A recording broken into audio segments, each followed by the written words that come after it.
Hello friends, this is MD Swami classroom. आज के lecture में अपन करेंगे लोकस्ट और लोकस्ट अटैक के बारे में। जो अपना टिड्डी है, रेगिस्तानी टिड्डी, डेजर्ट लोकस्ट, इसके बारे में अपन अध्ययन करेंगे। इसकी लाइफ साइकिल कैसी होती है, कहाँ पे ये अंडे देती है, कैसे ये माइग्रेटरी पेस्ट होती है। देखिए, एक टर्म है माइग्रेटरी पेस्ट। माइग्रेटरी का मतलब क्या होता है, इसमें से वर्ड निकालिए माइग्रेशन। माइग्रेशन का मतलब एक स्थान से दूसरे स्थान पर ये जाना। तो माइग्रेट करना एक स्थान से दूसरे स्थान पर। और पेस्ट का क्या मतलब होता है? पेस्ट का मतलब होता है कि वो इंसेक्ट, जो कीड़ा या फिर कोई एनिमल जो किसी क्रॉप या फूड या फिर लाइव स्टॉक को डिस्ट्रक्ट करे, अर्थात उसको नुकसान पहुंचाए। तो वही कीड़ा जो नुकसान पहुंचाता हो उसको पेस्ट बोलते हैं। कीट बहुत से हो सकते हैं, पर सारे कीट पेस्ट नहीं होते हैं। पेस्ट वही कीड़े होते हैं या वही कीट होते हैं जो किसी अन्य क्रॉप या फिर फूड या फिर लाइव स्टॉक को नुकसान पहुंचाते हैं, तो उनको बोलते हैं पेस्ट। तो माइग्रेटरी पेस्ट का मतलब होता है वो पेस्ट जो एक स्थान से दूसरे स्थान पर जाकर नुकसान पहुंचाए। तो अपन कह सकते हैं कि जो डेजर्ट लोकस्ट है वो माइग्रेटरी पेस्ट होता है। वो क्या करता है, वो एक स्थान से माइग्रेट करके दूसरे स्थान पर जाकर वहां पे नुकसान पहुंचाता है। जब वहां पर वो वेजिटेशन खत्म हो जाती है, वो उसको पूरा खा लेता है, तो उसके बाद में वो वहां से फिर से माइग्रेट करेगा और तीसरे स्थान पर जाके बढ़ जाएगा, जहाँ पे वेजिटेशन को खाएगा। क्रॉप और नॉन क्रॉप दोनों वेजिटेशन को एक डेजर्ट लोकस्ट है वो खाता है। इसका थोड़ा क्लासिफिकेशन देख लेते हैं बायोलॉजिकल। तो इसका किंगडम है एनिमेलिया और फाइलम है इसका आर्थ्रोपोडा, क्लास है इंसेक्टा और ऑर्डर है ऑर्थोप्टेरा। देखिए, ऑर्डर इसका ऑर्थोप्टेरा है, सब ऑर्डर इसका कैलिफेरा, फैमिली है एक्रिडिडी। यहाँ से इंपॉर्टेंट क्वेश्चन उठता है। देखिए, एक ग्रास ओपर होता है, एक होता है अपना लोकस्ट जो टिड्डा है। तो दोनों का फैमिली होता है वो एक्रिडिडी। इसका फैमिली इस यहाँ से क्वेश्चन पूछा जा सकता है। और जीनस होता है इसका सिस्टोसेरा और स्पीसीज होती है इसकी ग्रिगेरिया। तो अगर इसका बाइनोमियल नेम बनाए तो इसका जूलॉजिकल नेम है वो है सिस्टोसेरा ग्रिगेरिया। यहाँ से इंपॉर्टेंट क्वेश्चन है। तो यहाँ से इस स्लाइड से दो इंपॉर्टेंट क्वेश्चन निकलते हैं, इसका फैमिली और इसका जूलॉजिकल नेम। देखिए, क्वेश्चन तो बहुत सारे निकल सकते हैं, क्वेश्चन तो इसमें से उठ सकते हैं, पर जो मोस्ट इंपॉर्टेंट क्वेश्चन है वो मैं आपको बता देता हूँ। यहाँ से फैमिली और इसका जूलॉजिकल नेम या फिर बाइनोमियल नेम। आगे इसमें पढ़ते हैं अपन इसके लाइफ साइकिल। लाइफ साइकिल को अपन ब्रीफ में देखते हैं। तो ब्रीफ में जब मेल और फीमेल मेटिंग करते हैं तो मेटिंग के बाद में फीमेल सोइल में अंडे देती है। अंडे देने के बाद में इसमें होपर बनते हैं। होपर में 5 इंस्टार स्टेज होती हैं, फर्स्ट, सेकंड, थर्ड, फोर्थ और फिफ्थ। 5 इंस्टार स्टेज होती हैं। इंस्टार स्टेज के बाद में उसमें फ्लेजिंग होती है। फ्लेजिंग के बाद में वो एक कंप्लीट येलो कलर का एडल्ट बन जाता है, वयस्क बन जाता है। तो देखिए, इसमें कौन कौन सी स्टेज हुई। तो पहली स्टेज है इसमें एग, दूसरी स्टेज है इसमें होपर या फिर इसको निम्फ भी बोलते हैं, और तीसरी स्टेज है इसमें एडल्ट। तो अगर क्वेश्चन उठे कि जो अपना डेजर्ट लोकस्ट है उसकी लाइफ साइकिल में कितने स्टेज होती हैं, तो उसका आंसर जाएगा अपना 3 स्टेज। और 3 स्टेज कौन कौन सी, इसमें एग, होपर और तीसरा है एडल्ट। ये 3 स्टेज इसमें अपना बनता है। और ये टॉपिक हॉट टॉपिक इसलिए बनता है क्योंकि रिसेंट में अपना 2019 में टिड्डी का आक्रमण हुआ है। जो डेजर्ट लोकस्ट है उसका इंडिया में आक्रमण हुआ है, और वो बहुत ही खतरनाक आक्रमण होता है। उसमें क्या होता है कि पूरी टिड्डी होती हैं जो एडल्ट होते हैं, वयस्क होते हैं, वो झुंड में चलते हैं और जहां पर बैठते हैं वहां की वेजिटेशन को सबको खत्म कर देते हैं, वहां कुछ भी नहीं छोड़ते हैं। और अगर वहां पे वो खत्म हो जाता है तो वो माइग्रेट करेंगे और दूसरे खेत में या दूसरी जगह पे जाएंगे और वहां पे उस वेजिटेशन को खाएंगे। तो देखिए, स्टेज 1 में जो पहली स्टेज है उसमें एग स्टेज होती है। इसमें क्या होता है, जब मेल और फीमेल मेटिंग करेंगे तो फीमेल होती है वो एग देती है, और एग की जो ब्रीडिंग सीजन होती है उसकी वो रेनी सीजन होती है। मेनली इसमें प्रीफर करते हैं रेनी सीजन में। और एग में क्या होता है, एग में जो फीमेल होती है, फीमेल अपना जो एब्डोमेन पोर्शन होता है, उनका जो उदर भाग होता है, एब्डोमेन पोर्शन होता है, उसको जमीन के अंदर दसा लेते हैं। एब्डोमेन पोर्शन को देखिए, इस डायग्राम में देखिए आप, जमीन में 5 से 10 सेंटीमीटर नीचे अपने एब्डोमेन को नीचे धसा लेते हैं। उसके बाद में वो एग लेइंग करते हैं। तो एग किसके द्वारा दिए जाते हैं, एग दिए जाते हैं फीमेल्स के द्वारा। और कब दिए जाते हैं, जब मेटिंग होती है। जब मेल और फीमेल में मेटिंग होती है तो उसके 24 घंटे के अंदर अंदर फीमेल के द्वारा एग्स को सोइल के अंदर नीचे 5 से 10 सेंटीमीटर गहराई पे दिए जाते हैं। और वो एग कहाँ पे देती है, इनका जो पसंदीदा स्थान होता है वो जहाँ पे कोई वेजिटेशन नहीं होता है वहाँ पे एग दिए जाते हैं। पर इनका एक कंडीशन होता है कि वो सोइल होती है मॉइस्ट होनी चाहिए, वो उसमें नमी होनी चाहिए, तभी वो एग देना पसंद करेगी। और एग कितनी गहराई पे देते हैं, तो इसका आंसर जाएगा अपना 5 से 10 सेंटीमीटर, जो अपना अर्थ सरफेस है उसके नीचे देते हैं। और जो फीमेल एग देती है, जो अंडे देती हैं, अंडे देने का जो पूरा समूह होता है उनको बोलते हैं अपन एग पोड। तो जिस बैच में या जिस समूह में वो अंडे देती हैं उनको बोलते हैं एग पोड। और देखिए इसमें ये जो आपको दिखाई दे रहे हैं, ये सफ़ेद वाले वाइट वाले, ये एग होते हैं। तो इसकी स्ट्रक्चर कैसी है, इसकी स्ट्रक्चर अपन कह सकते हैं राइस स्ट्रक्चर, अर्थात चावल के जैसी इसकी स्ट्रक्चर है, उसकी संरचना होती है। और इसका जो कलर होता है वो कलर होता है ऑरेंज येलो, नारंगी पीला कलर इसमें होता है। और वो कैसे अरेंज होते हैं, तो उनका अरेंजमेंट होता है जो बनाना होते हैं, आप बनाना का गुच्छा देखते हैं दुकान पे, बनाना होते हैं वैसे इनका अरेंजमेंट होता है। तो अपन कह सकते हैं कि arrange like a miniature hand of bananas. तो देखिए यहाँ से क्वेश्चन किस किस टाइप के निकल सकते हैं। जो फीमेल डेजर्ट लोकस्ट होती है वो अंडे कहाँ पे देती है, वो अंडे देती है सोयल में 5 से 10 सेंटीमीटर नीचे। और उसके लिए पसंदीदा स्थान कहाँ होती है, जहाँ पे वेजिटेशन नहीं होती है, जो बारेन लैंड होती है, और सैंडी सोइल उसके लिए पसंदीदा स्थान होती है अंडे देने का।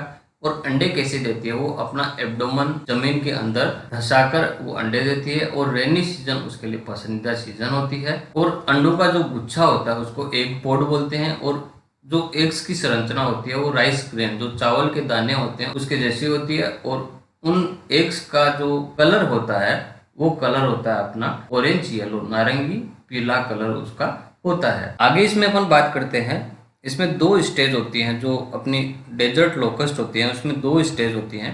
पहली स्टेज होती है इसमें ग्रीगेरियस फेज, और दूसरी स्टेज होती है इसमें सोलिटेरियस फेज। कि सोलिटेरियस फेज क्या होती है, इसमें सिंगल रहते हैं। सोलिटेरियस का मतलब ही होता है सिंगल। तो इसमें क्या होता है, इसमें जो लोकस्ट होते हैं वो सिंगल रहते हैं, अकेले रहते हैं। और ग्रीगेरियस फेज में क्या होता है, जो लोकस्ट होते हैं वो झुंड में रहते हैं, समूह में रहते हैं। तो अगर वो समूह में रहते हैं तब एक पोड में 80 से कम एग होते हैं, और वो सिंगल होते हैं तब वो 90 से 160 एग उसमें हो सकते हैं। तो इसका जनरल आंसर अपन कहें तो जनरल आंसर होता है इसमें 40 से 120 एग होते हैं उसमें पोड में होते हैं। तो इसके एक पैरामीटर्स में थोड़ा सा देखें तो उसकी लेइंग डेप्थ मैंने बता दिया था 5 से 15 सेंटीमीटर। देखिए मैंने बताया था 5 से 10 सेंटीमीटर। तो ये मॉइस्ट सॉइल में है, अगर और प्रकार की इसमें सॉइल हो तो वो 5 से 15 सेंटीमीटर भी जा सकती है। तो इसका आंसर अपना 5 से 10 या 5 से 15 सेंटीमीटर कोई भी करें तो आंसर आपका सही होगा। उसके बाद जो लेइंग पीरियड होता है, जो एग लेइंग पीरियड होता है वो 7 से 30 घंटे तक वो मादा अपना एब्डोमन जमीन के अंदर दसाए रखेगी और वो अंडे देगी। और यहाँ से इम्पोर्टेंट क्वेश्चन उठता है कि जो फीमेल डेजर्ट लोकस्ट होती है वो अपने लाइफ साइकिल में कितनी बार एग देती है, तो वो 2 से 3 बार उसमें एग प्रोड्यूस करती है। और कितने इंटरवल के बाद में वो एग लेइंग करेगी, तो 5 से 7 दिन के बाद में वो एग लेइंग करती है।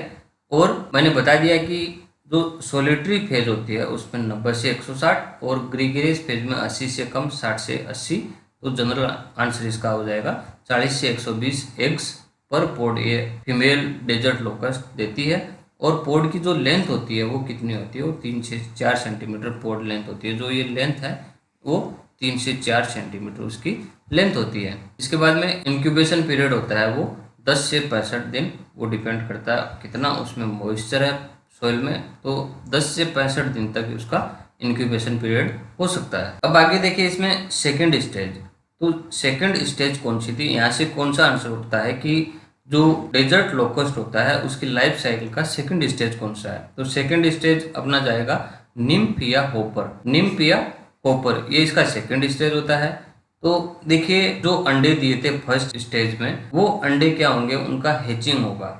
अंडे से वो लार्वा बनेंगे या फिर निम्फ बनेंगे। तो वो कैसे बनेंगे, वो विंगलेस, उसमें विंग नहीं होंगे, उनमें पंख नहीं होंगे।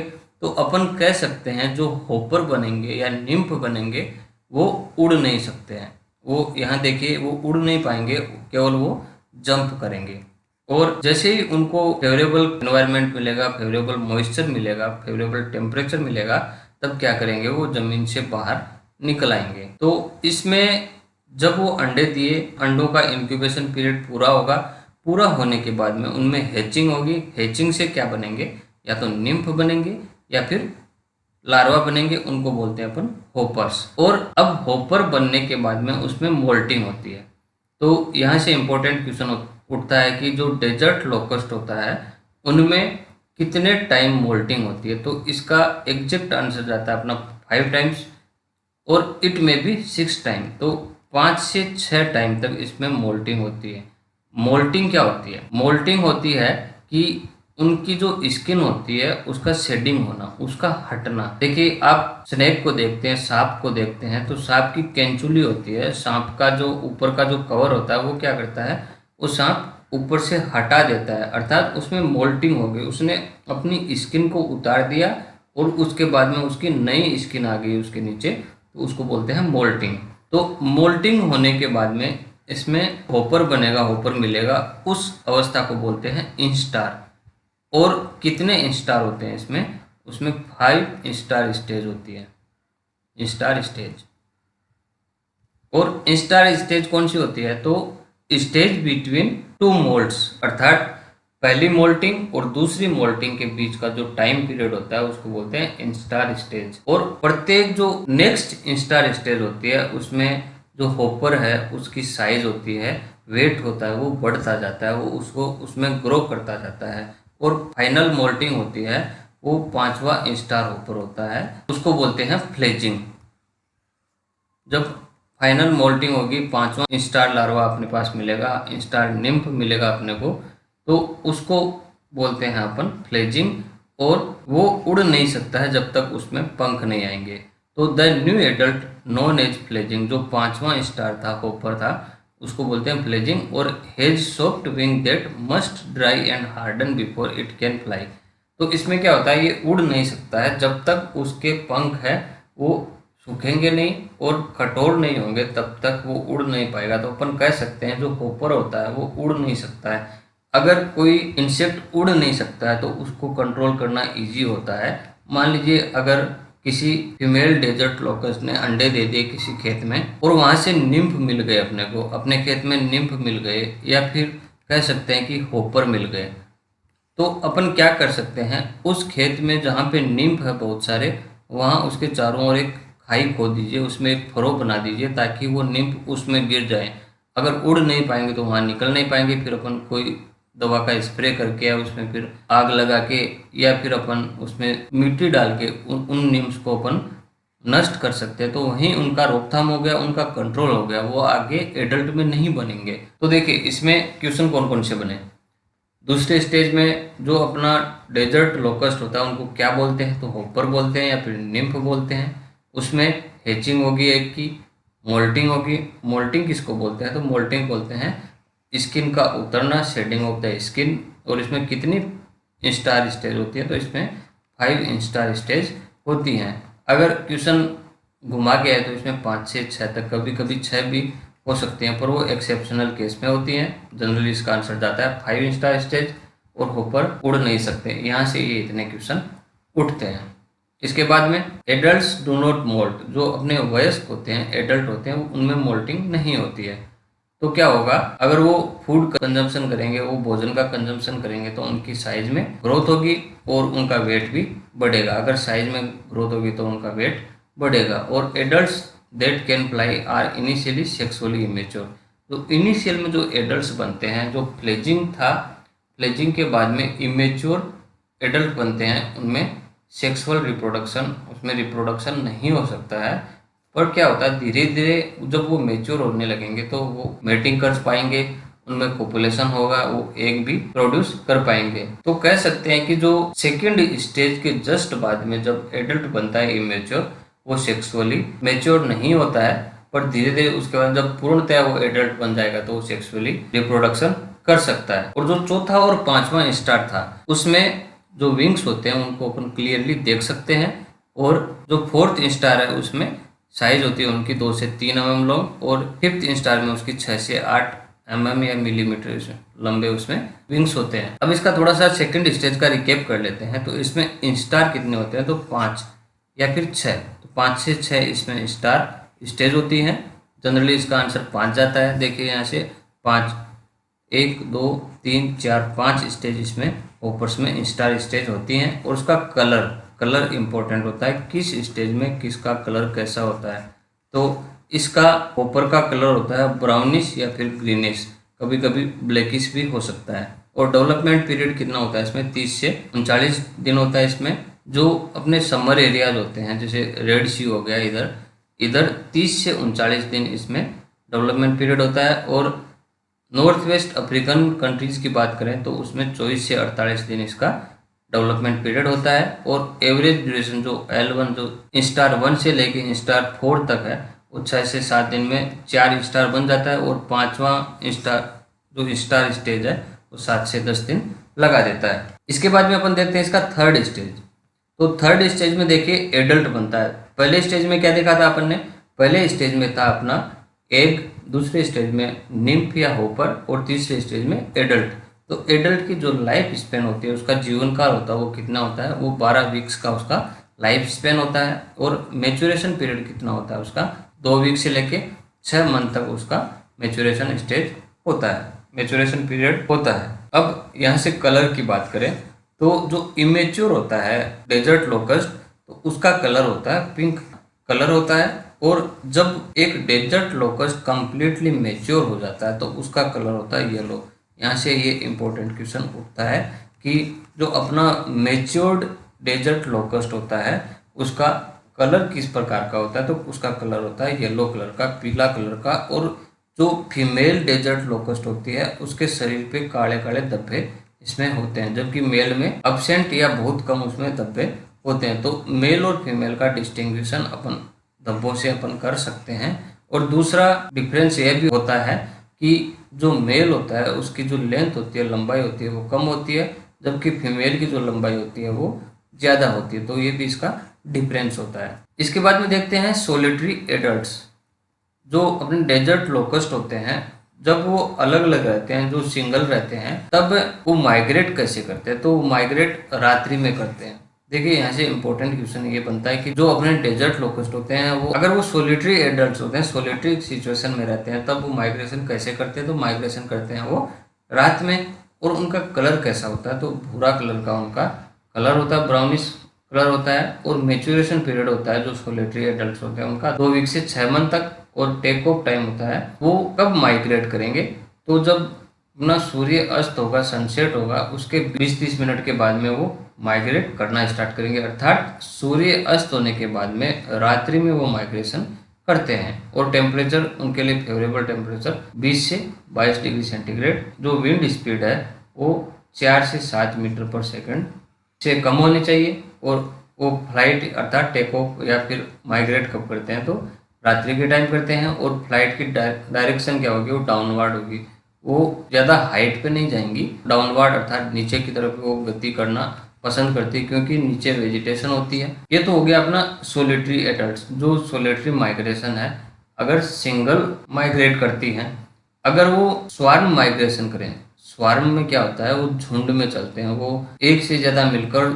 झुंड बना लेते हैं। और अगर झुंड में माइग्रेशन करे तो उसको बोलते हैं स्वार्म माइग्रेशन। और अगर वो झुंड में माइग्रेशन करती है तो वो दिन में करती है, रात में नहीं करेंगी। और वो माइग्रेशन कब स्टार्ट करेंगी, वो करेंगी जब अपना सूर्य उदय होगा, सूर्य सनराइज होगा सुबह में, सनराइज के 2 से 3 घंटे बाद में वो माइग्रेट करना पसंद करती हैं। तो क्या होता है इसमें, वो रात के टाइम वेजिटेशन पे, भले ही वो क्रॉप वेजिटेशन हो या फिर नॉन क्रॉप वेजिटेशन हो, उन पे बैठी रहेंगी वहाँ पे। और जैसे ही सूर्य उदय होगा 2 से 3 घंटे के बाद में वो माइग्रेट करेंगी। और जो फ्लाइट की डायरेक्शन है वो डाउनवर्ड ही होगी। डाउनवर्ड क्यों होगी, क्योंकि नीचे वेजिटेशन है, वो अधिक हाइट पे नहीं जाएंगी। तो इसमें इम्पोर्टेंट है कि सोलिटरी एडल्ट्स होते हैं, सोलिटरी डेजर्ट लोकस्ट होते हैं, वो कब माइग्रेट करते हैं, तो वो नाइट को। और जो स्वार्म अगर झुंड में चल रहे हो तो वो कब माइग्रेट करेंगे, तो वो दिन के समय में माइग्रेशन करेंगे। ये अपनी 3 स्टेज हो गई। पहली स्टेज कौन सी थी, पहली थी एग, दूसरी हॉपर या फिर निम्फ और तीसरी है एडल्ट। एक तीनों स्टेज के जो जो करेक्टरिस्टिक्स थे वो मैंने आपको बता दिए हैं। उसके बाद में अपन देखते हैं जो लोकस्ट होते हैं कितने प्रकार के होते हैं। तो लोकस्ट मेनली 4 प्रकार के होते हैं। कौन कौन से? Migratory locust, desert locust, Bombay locust और ट्री लोकस्ट। ये 4 प्रकार की मेनली जो लोकस्ट होते हैं जो प्लेग फैलाते हैं। प्लेग का मतलब क्या होता है? झुंड में रह के वो नुकसान पहुंचाते हैं वेजिटेशन को, क्रॉप वेजिटेशन को, नॉन क्रॉप वेजिटेशन को, उन सब को वो नुकसान पहुंचाते हैं। इसके बाद मेल और फीमेल जो लोकस्ट होते हैं उनमें डिफरेंस मैंने 2 डिफरेंस बता दिए थे। जो मेल का साइज होता है वो छोटा होता है और फीमेल होती है वो साइज में बड़ी होती हैं। और जो इनका एब्डोमन पोर्शन होता है, एब्डोमन जो फीमेल होती है उनमें हुक्स होते हैं, जो पीछे हुक्स होते हैं, जबकि मेल में देखें, मेल में एक फ्लैप होता है, एक पर्देनुमा संरचना होती है हुक्स की बजाय। तो फीमेल में हुक्स होंगे और मेल में फ्लैप होगा। और तीसरा डिफरेंस था कि जो फीमेल होती है उस पे बॉडी पार्ट है उस पे ब्लैक स्पॉट होंगे, जबकि मेल पे ब्लैक स्पॉट बहुत कम होंगे या फिर नगण्य न के बराबर होंगे। तो ये 3 डिफरेंस हो गए मेल और फीमेल लोकस्ट में। अब आगे देखते हैं इसकी फेज। तो जो डेजर्ट लोकस्ट होता है उनमें 2 फेज होती हैं। पहली फेज है सोलिटेरियस फेज और दूसरी फेज है ग्रीगेरियस फेज। सोलिटेरियस का मैंने आपको मतलब बता दिया था, सिंगल। और ग्रीगेरियस का मतलब होता है अगर वो झुंड में हो। तो सिंगल में क्या होता है, जो सोलिटेरियस होती है उसमें क्या होता है, वो live mostly separate from each other, एक दूसरे से अलग अलग रहते हैं। देखिए यहाँ पे वो अलग अलग रह रहे हैं। और ग्रीगेरियस फेज में क्या होता है, वो झुंड में रहते हैं, वो समूह में रहते हैं, वो गैदरिंग कर लेंगे। गैदरिंग करने के बाद में उनका कंसंट्रेशन हो जाए, कंसंट्रेशन अर्थात वो लार्ज स्केल में एक दूसरे के पास में आ जाएंगे।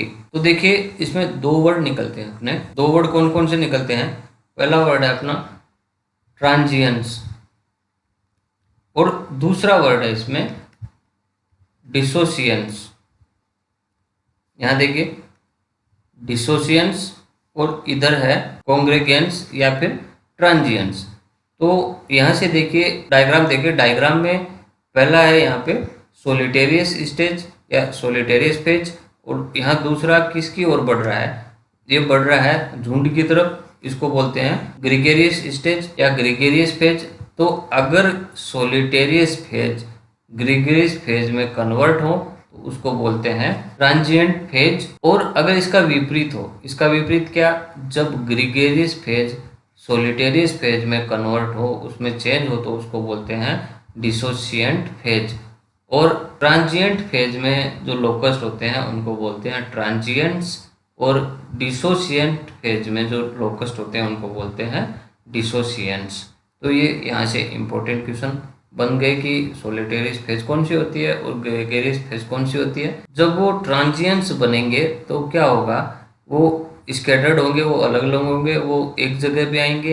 एक जगह पे आने के बाद में उनका में मल्टीप्लिकेशन बहुत तेज होगा, मल्टीप्लिकेशन होगा, उनके नंबर बढ़ेंगे तो वो एक दूसरे के पास पास समूह में रहेंगे। देखिए इसमें कंसंट्रेशन होगा, फिर मल्टीप्लिकेशन होगा, फिर ग्रेगराइजेशन होगा, अर्थात वो ग्रुप में मिलेंगे और वो 2 प्रकार के समूह बनाते हैं।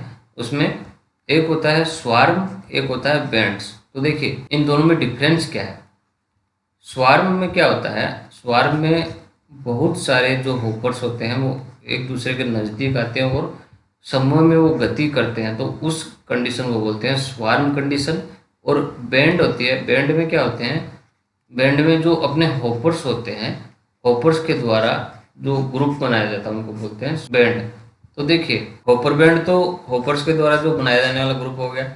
स्वार्म कौन बनाते हैं, स्वार्म बनाते हैं जो अपने एडल्ट्स होते हैं लोकस्ट, वो स्वार्म बनाते हैं। होपर कभी स्वार्म नहीं बनाएंगे। यहाँ से इंपॉर्टेंट क्वेश्चन ये बनता है। आगे देखिए लोकस्ट और ग्रास होपर में क्या अंतर होता है। तो देखिए ग्रास होपर होता है और लोकस्ट होता है, दोनों एक्रिडिडी फैमिली से ही बिलोंग करते हैं। पर डिफरेंस कहाँ पे होता है, डिफरेंस होता है उनके नेचर पे, उनके बिहेवियर पे। जो लोकस्ट होते हैं उनमें बिहेवियर में चेंज होने की प्रवृत्ति होती है, वो सोलिटेरी फेज से ग्रीगेरियस फेज में जा सकते हैं। उनकी मॉर्फोलॉजी में कलर में चेंज होने की जो प्रवृत्ति होती है वो लोकस्ट में पाई जाती है, जबकि ग्रास होपर में नहीं पाई जाती। यही यहाँ से मेन इंपॉर्टेंट डिफरेंस मिलता है। और मैंने स्वार्म बता दिया कि लोकस्ट स्वार्म क्या होता है।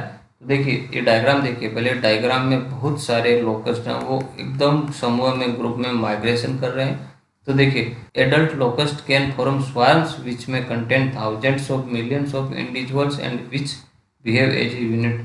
जो सब एडल्ट मिलके एक यूनिट की तरह कार्य करते हैं, एक यूनिट एक साथ समूह में वो माइग्रेट करते हैं, समूह में वो फीडिंग करते हैं, और उस फीडिंग को बोलते हैं ग्रेगेरियस फीडिंग। अगर क्वेश्चन है कि ग्रेगेरियस फीडिंग क्या होती है, तो अगर कोई भी इंसेक्ट है या पेस्ट है वो अगर समूह में फीडिंग करता है तो उसको बोलते हैं ग्रेगेरियस फीडिंग। और जो होपर्स होते हैं, निम्फ होते हैं, वो स्वार्म नहीं बनाते हैं। इसके बाद में एक टर्म आती है रिसेशन।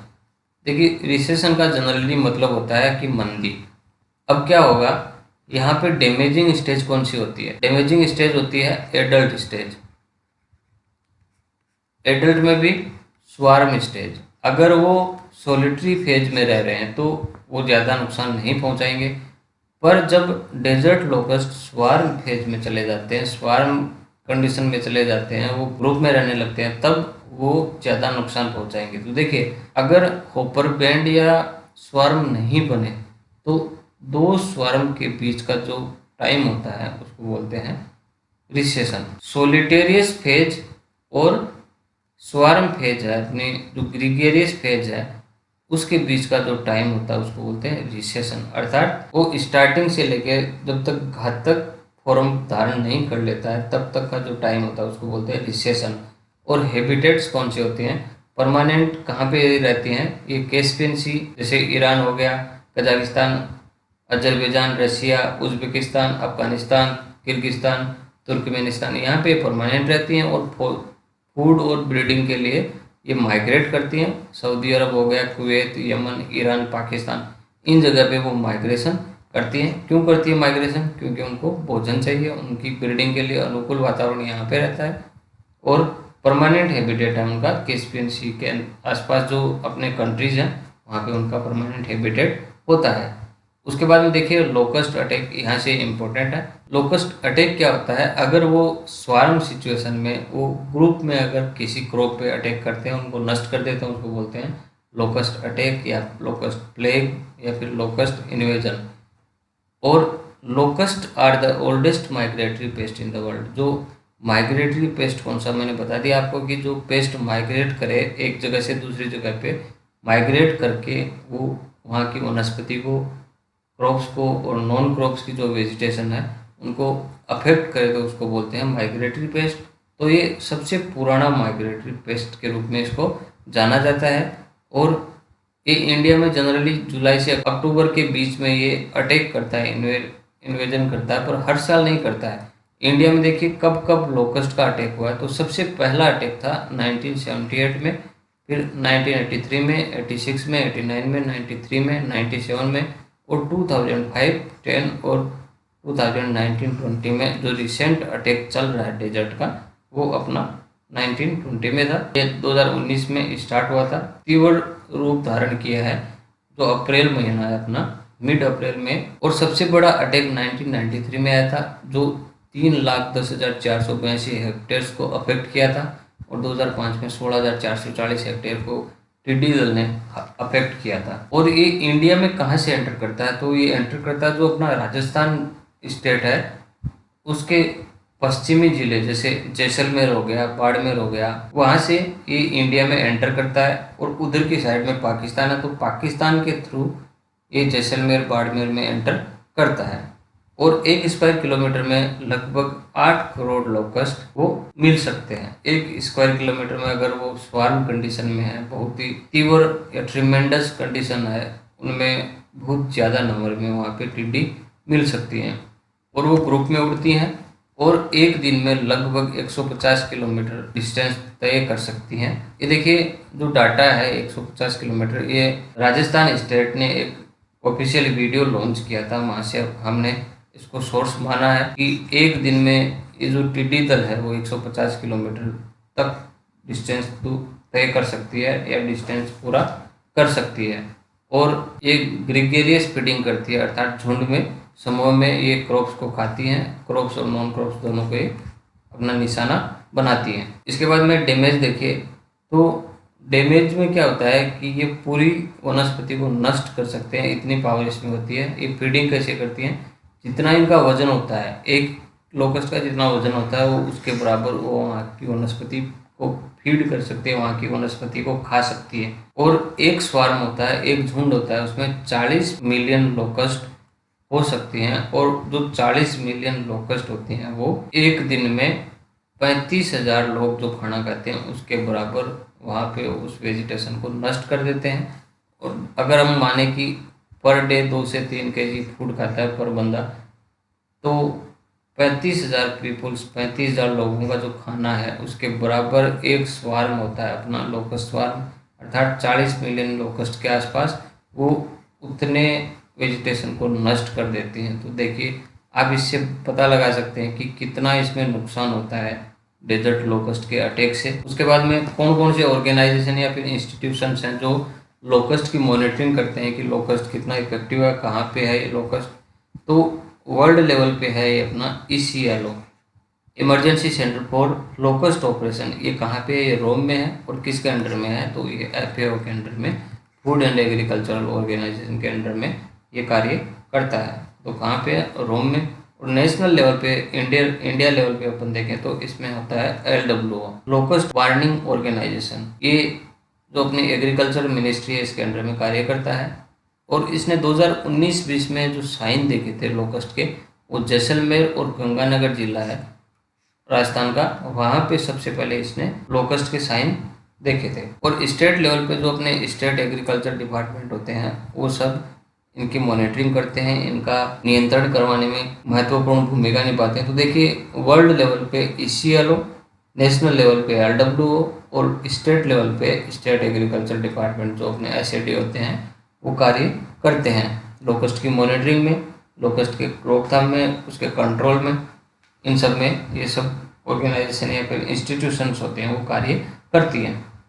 इसके बाद देखिए कंट्रोल, कंट्रोल कैसे करेंगे, तो ट्रेडिशनल मेथड कौन कौन से हैं TD को कंट्रोल करने के, तो बाय मेकिंग नॉइज, अर्थात जिस खेत में वो TD बैठी हुई है वहाँ पे अगर अपन शोर करेंगे तो वो टिड्डियाँ उड़ जाती हैं।